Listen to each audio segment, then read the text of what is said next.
Changes are coming to the shops at Arbor Lakes. This week, the City Council gave final approval for removing the pedestrian area and changing it to a street. Here's new animated video that managers of the shops presented to the City Council to give people a better idea of what the changes will look like. The shops had a tough time keeping retailers in the pedestrian-only spaces, so this change will provide more access to those stores. The shop's management also says they could close off the street to host more large-scale events. The shops tried to make the area as pedestrian-friendly as possible with fire pits and sitting areas on the sidewalks.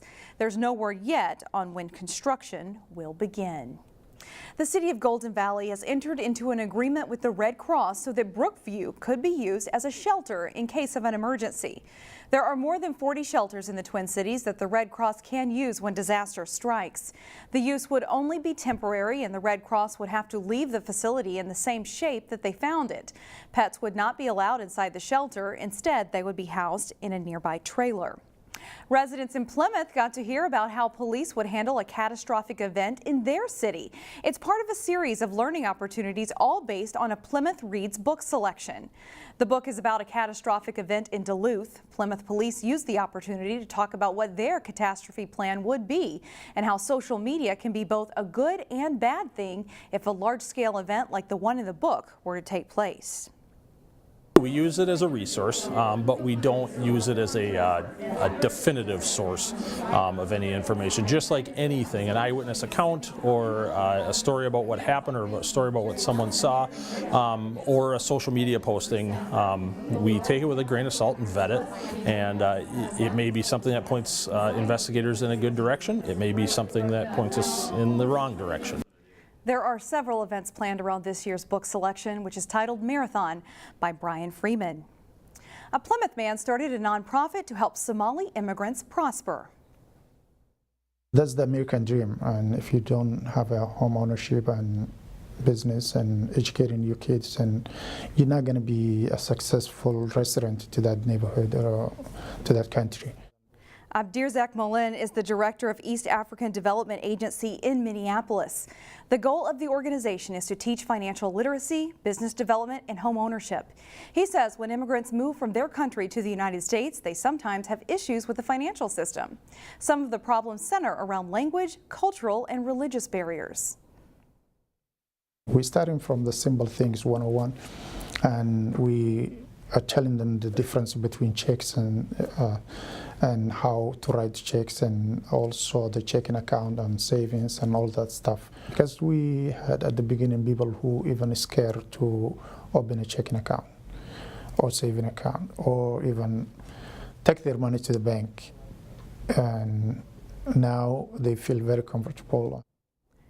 The agency offers monthly classes, and for more information you can check out our website ccxmedia.org.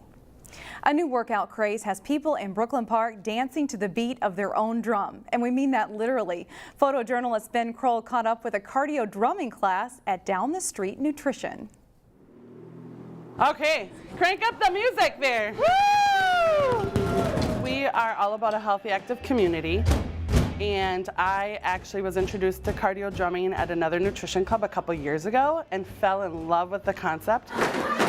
I'm not one to go to the gym by myself, and so this is a way to build the friendships and have fun with people without even thinking that you're working out. You break a sweat in 30 minutes and all of a sudden it's over and you got in, you know, a really good workout. It's fun. Everybody here has fun. Everybody talks to each other. It's supportive. Whereas a gym you kind of go to and nobody talks to each other. I love the energy in the room, and I love the people that come here. It's surprising how much your legs can hurt, your arms hurt, and it's a good hurt. It's like that feeling of you actually used all your muscles today. And it's easy for anybody. We literally have had from the age of 5 all the way up to 91 drumming with us. So this is literally for every age. You put in what you put into it, you get out of it. It's just all about having fun and to keep moving. Classes are free, but they fill up very quickly. You can check out the Facebook page for Down the Street Nutrition in Brooklyn Park to sign up. Maple Grove Hospital has a new furry face spreading cheer to its patients and staff. Hello, would you like a visit from a therapy dog? Oh, I guess, why not? Oh yeah, look at that big smile on your face. Sully is a North Star therapy dog. He arrived from overseas, rescued from the forest of Turkey. A nonprofit rescue group called Retrieve a Golden of the Midwest made it happen 3 years ago. His owner, Christy Lindeman, uses Sully's story to inspire those dog visits. Sully loves everybody, despite his really tough, start in life. He has a wonderful outlook and loves meeting everybody. Sully visits every Wednesday, and every patient he visits gets a card and a sticker to remember the moments they shared. Here's an extra benefit from all of this weekend's snowfall. It's shaping up for a great snow day next Saturday. Three Rivers Park District has decided to make the most of the snow by scheduling a free play snow day next Saturday, March 16th. That means free equipment rental for cross-country skiing, snowshoeing, sledding, and kick sledding. Plus, daily pass fees for cross-country skiing and off-leash dog areas are also free. At Elm Creek, there's 2-for-1 tubing, skiing, and snowboarding. And of course, you can find a full list on the Three Rivers Park District website. See this story and other stories on our website, ccxmedia.org.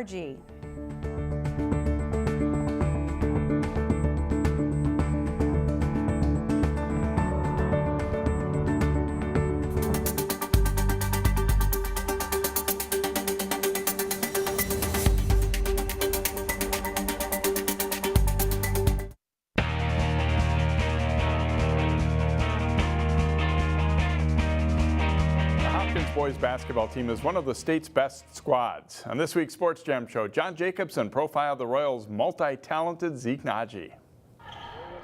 He moves well for a big man.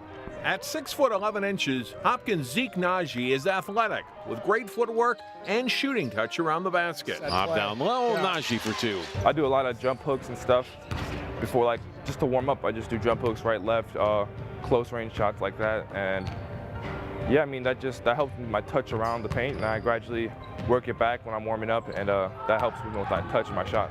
He is averaging 24 points and over 9 rebounds per game for the top-ranked team in Class 4A. His coaches say Zeke worked hard in practice and has made big strides in his game from a year ago. He's getting stronger. His footwork has gotten a lot better. He's increased his intensity, which as a team we really have to work on, but he's done a better job with that. I think his hands have gotten better, but just his footwork, understanding the game, trying to understand space, he's gotten better. He's become smarter. During this offseason, I worked a lot, getting stronger, working on ball handling, working on my guard skills, all that kind of stuff, and just trying to get an all-around game. So I think that definitely this offseason helped a lot in my development. Play with a great organization in D1 Minnesota, play against some of the best competition across the country. And I think that seeing what it takes to be the best has helped me a lot and elevated that game. Nnaji. Oh, beautiful. Oh, and Zimmer able to finish on the rebound. Though he's putting up big numbers in the box score, he doesn't consider his own statistics that important. I want to have numbers that I'm trying to look forward to get. I just think that whatever comes within the flow of the game, and I'm not trying to force too much, you know. If my team needs me to score less, then I'll do that. But if my team needs me to start scoring more, I'll do that. Just whatever the team needs, you know. There's no easier shot in basketball than a dunk, right? Nnaji puts it on the deck and explodes to the basket for the dunk. Zeke averages multiple dunks per game. It's just 2 points, but I mean, it's more than 2 points. You know, like it's a momentum swing. It's intimidating to the other opponents. It just gives you a little juice, you know. Next year, Zeke will leave long winters behind and take his basketball talents to the University of Arizona. This 3.7 GPA student said the school's academics definitely factored into his decision. Part of it was the business school because I want to major in finance. I could get into business school right away. I've been accepted into there. Recruiting class is great. I really trust the coaches, and I like the role that they had me playing at. When Zeke has some free time away from basketball, school, and homework, and he admits there isn't much of that, there is another passion waiting for him.